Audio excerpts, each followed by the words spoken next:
बिहार में विधानसभा चुनाव का माहौल बन चुका है। इसी बीच झारखंड की बड़ी पार्टी झारखंड मुक्ति मोर्चा यानी कि जेएमएम ने एक बड़ा फैसला लिया है।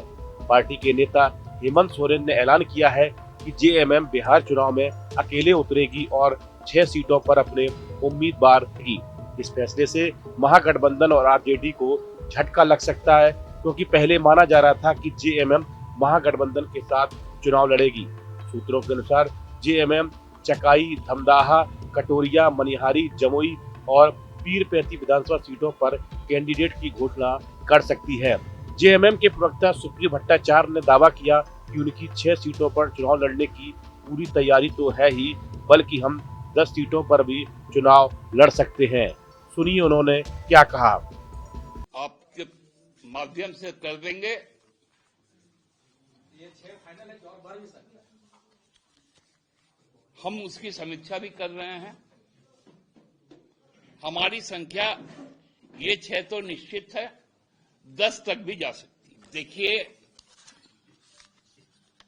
एक बात आप लोग को स्पष्ट कर दें कि हम लोग सब कुछ बर्दाश्त कर सकते हैं, लेकिन आत्मसम्मान के साथ समझौता नहीं कर सकते। हमारे कार्यकर्ता वहां पर है और हम कार्यकर्ताओं के भावनाओं का आदर करते हैं।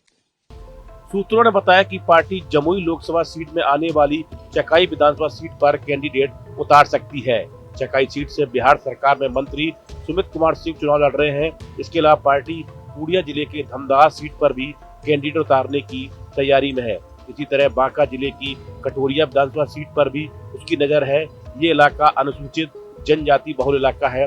इसके अलावा पार्टी कटिहार के मनिहारी विधानसभा सीट पर भी नजर गड़ाए हुए है। जेएमएम भागलपुर लोकसभा की पीरपैंती से भी कैंडिडेट उतारने पर विचार कर रही है। जेएमएम इंडिया गठबंधन का हिस्सा रही है, लेकिन बिहार में महागठबंधन में उसे हिस्सेदारी नहीं मिली है, जबकि ज्यादातर सीटों पर आरजेडी, कांग्रेस, सीपीआई जैसी पार्टियां कैंडिडेट उतार चुकी हैं। वहीं बीजेपी ने भी कई सीटों पर कैंडिडेट का ऐलान कर दिया है। जेएमएम इंडिया गठबंधन का हिस्सा रही है, लेकिन बिहार में महागठबंधन में उसे तवज्जो नहीं मिल रही है। इससे पहले झारखंड के मंत्री सुदीव्य कुमार सोनू ने कहा कि उन्होंने राष्ट्रीय जनता दल के नेता तेजस्वी यादव को उन सीटों के बारे में सूचित कर दिया था जहां पर झारखंड मुक्ति मोर्चा बिहार में चुनाव लड़ने को इच्छुक है। बिहार विधानसभा चुनाव का पहला चरण अब नजदीक है, लेकिन महागठबंधन में सीटों की बाजी ऐसी उलझी है जैसे बिना प्लान के शतरंज खेली जा रही। जहां एनडीए ने पहले ही मोर्चा संभाल लिया है, वहीं महागठबंधन के अंदर अब तक तय नहीं हो पाया है कि कौन सी सीट पर किसका हक है। नतीजा ये है कि एक ही गठबंधन के दो उम्मीदवार एक ही सीट पर भिड़ गए हैं। कई दिनों की बैठकों और दावों के बावजूद जब अंतिम सहमति नहीं बन पाई, तो आरजेडी ने 46 उम्मीदवारों की लिस्ट पहले ही जारी कर दी। कांग्रेस ने नामांकन की आखिरी तारीख से एक दिन पहले 48 प्रत्याशियों के नाम की घोषित कर दिए। वहीं सीपीआई माले ने 20 और बीजेपी ने 15 सीटों पर अपने उम्मीदवार उतार दिए। नतीजा यह हुआ कि कई सीटों पर महागठबंधन के ही 2 उम्मीदवारों ने नामांकन भर दिए और अब 6 नवंबर को पहले चरण में कई जगह दोस्ताना जंग देखने को मिल सकती है। इस वीडियो में फिलहाल इतना ही। आप बने रहिए न्यूज नेशन के डिजिटल प्लेटफॉर्म के साथ।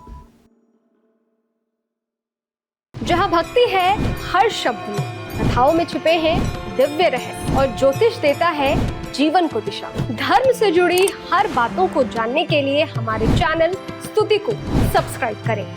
चैनल पर जाने के लिए इस लिंक पर क्लिक करें।